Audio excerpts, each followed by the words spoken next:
The town of Astoria emerges from a thick, suffocating fog. At a coastal shipyard, a man named Jack works with a silent, haunting precision, his movements as steady as a machine. To the locals, he is nothing more than a brooding handyman and a dedicated single father, always on time to pick up his daughter, Maya, from school. However, there are unsettling habits about this man that no one can explain. He refuses to sit anywhere except with his back against a wall in every diner he enters. His eyes instinctively scan every exit the moment he steps into a room. The heavy scarring on his hands tells a story far more violent than a life of repairing ships. Jack lives like a man running from a shadow. He once swore to his late wife that he would provide Maya with a peaceful life, a childhood untouched by the reach of violence. But every time he looks in the mirror, he sees a monster he is desperately trying to keep buried. He knows this piece is an illusion, a fragile sheet of glass. He understands that one single mistake is all it takes for the past he is hiding to come screaming back and tear their lives apart. Saturday morning at Marlo's diner was a ritual for Jack and Maya. Cracked vinyl booths, the smell of burnt coffee, and the comforting hum of local gossip. They sat in their usual corner booth, the one where Jack could sit with his back to the wall, facing the entrance. Maya was busy drawing on a cheap paper placement, while Jack sipped his black coffee, watching the world through the window with a calculated stillness. The piece shattered when the bell above the door chimed with unnecessary force. 3 men walked in, heavy-set, muscular, with the aggressive swagger of off-duty mercenaries looking for trouble. They immediately targeted a lone young woman sitting at the counter.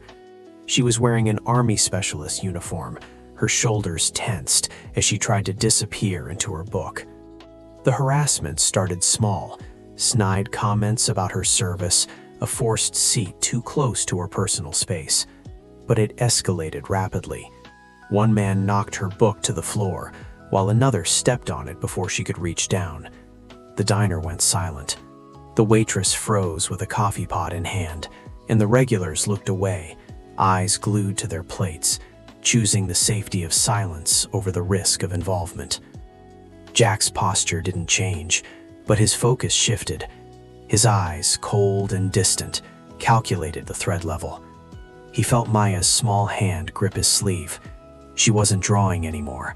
She was watching the girl at the counter with wide, fearful eyes. "Daddy," Maya whispered, her voice cutting through the heavy silence of the room. Jack didn't move. He tried to maintain the wall he had built around his past.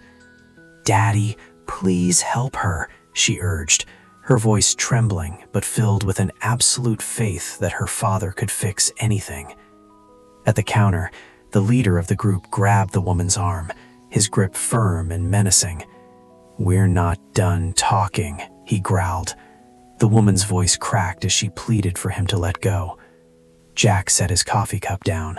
The ceramic touched the table without a sound, a movement of perfect, lethal control. He looked at Maya, then at the girl. The vow he made to his late wife to stay away from violence was screaming in his head, but the faith in his daughter's eyes was louder. Jack stood up. He didn't rush. He moved through the diner like water flowing around obstacles, his hands visible and non-threatening at his sides. When he stopped, he was exactly 3 feet away from the men. "Let her go," Jack said. His voice was quiet, level, and carried no emotion, but the air pressure in the room seemed to drop instantly. The men laughed. They saw a nobody handyman in a faded jacket. They didn't see the ghost of the Master Chief. Not yet. The leader of the group, a man named Cade, smirked as he looked Jack up and down. "Why don't you mind your business, Pops?" he sneered, while his crew moved to box Jack in. Jack didn't argue. He just took one step closer, invading Cade's personal space with a confidence that made the soldier's instincts flicker a warning. Cade made his choice and shoved Jack with both hands, a solid push meant to establish dominance. Jack didn't stumble. His feet adjusted automatically, his weight redistributing with perfect balance. He just stood there, looking at Cade with flat, calm eyes that held neither anger nor fear. Enraged by this lack of intimidation, Cade cocked his right arm back for a haymaker punch. Seconds 1-3, Jack slipped inside the arc of the swing, his right elbow driving into Cade's solar plexus with surgical precision. Before Cade could process the pain, Jack swept his front leg, driving him face first into the floor. Seconds 4-6, the second man charged from the left. Jack pivoted, caught the man's arm at the wrist and elbow, and applied a joint lock that forced a scream from his throat. With a measured kidney shot, Jack guided him down, incapacitating him instantly. Seconds 7-9, the third man hesitated, then went low for a takedown. Jack sprawled instantly, a reflex of a world-class warrior, and drove a knee into the man's chest, knocking the wind out of him completely. Jack stepped back, his breathing unchanged, and his expression as calm as when he first stood up. The entire diner stared in shocked silence. 3 trained men lay on the floor in various states of pain, defeated by a man they thought was a nobody. The movements were surgical, no wasted motion, no rage, just absolute lethal confidence. The young female specialist stared at Jack, trying to solve an equation that didn't add up. She had only seen that kind of movement once before, during an elite joint training exercise. She whispered the question everyone was thinking. "Who are you?" Jack didn't look back as he returned to his booth. "Nobody," he replied, but the secret was out. As the female specialist checked her phone, she noticed she had recorded the entire intervention. She immediately sent the video to her contact, a naval liaison, with a message. "Need identification. Techniques match Tier 1. Urgent." The morning air in Astoria was cool and still, until the rhythmic thumping of rotors shattered the silence. 3 black SUVs kicked up gravel as they roared down Jack's isolated driveway in perfect formation.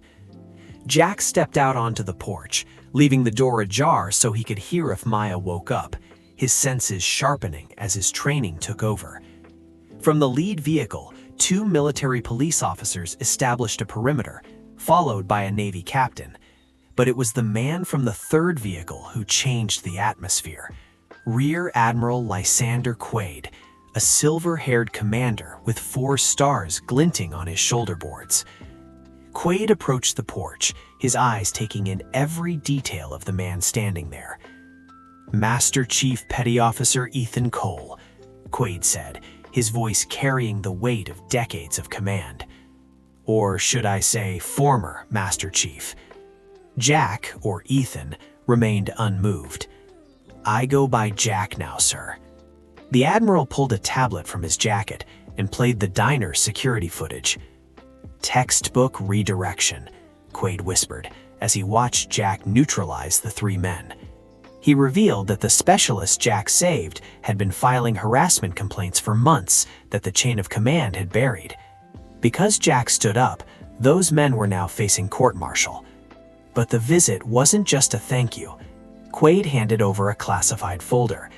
A U.S. Embassy contractor and his family were kidnapped in Mogadishu 2 days ago.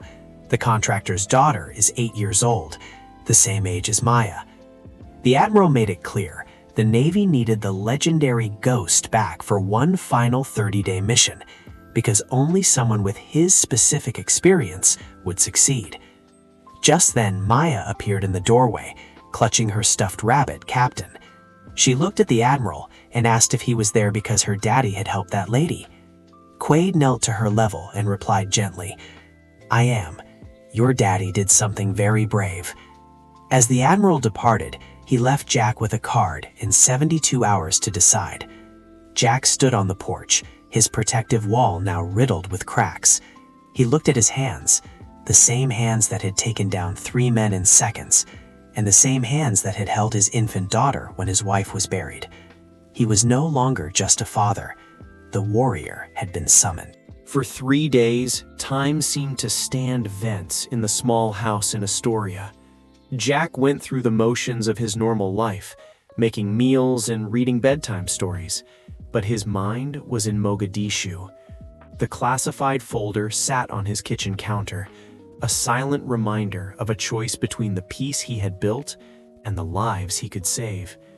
The final decision came from Maya. Standing in the hallway, she looked at her father and said, "You taught me that sometimes we have to do hard things to help people. You should go, Daddy."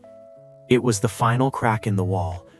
Jack realized that by trying to protect her from his past, he was ignoring the very values he had taught her. 72 hours later, a C-130 Hercules transport plane waited on the tarmac at a nearby naval air station. Jack stood there in full tactical gear, his long hair cut short and his face clean-shaven. The ghost had returned.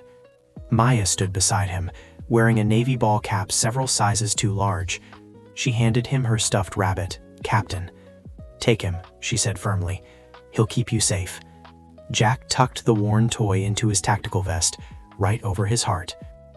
The mission in Somalia took 33 days. It was surgical and silent. The official record would state that the contractor and his family were recovered with 0 casualties to the rescue team. What the record wouldn't show was the image of a Tier 1 operator carrying an 8-year-old girl out of a dark compound, promising her that everything was going to be okay. When the C-130 touched down back in Oregon, Admiral Quaid was there to meet him. "Master Chief," Quaid said with genuine respect, "the Navy wants to discuss bringing you back full-time." Jack simply shook his head. "I did what I was asked, sir, but my mission is back at that house." The story ends back at Marlo's diner on a Saturday morning. Jack and Maya sit in their usual booth. The town has stopped whispering. The legend of the single dad seal has settled into a quiet respect.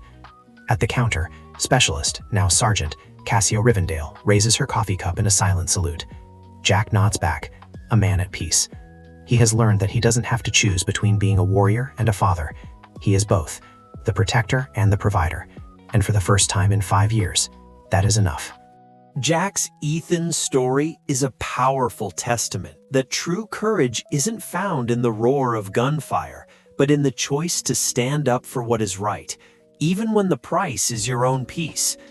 If this father's actions and Maya's unwavering faith touched your heart, please hit the like button to honor the silent heroes among us.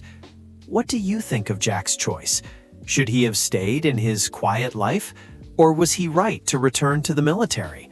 Leave a comment below. I'd love to hear your perspective on the balance between loyalty to one's country and duty to one's family.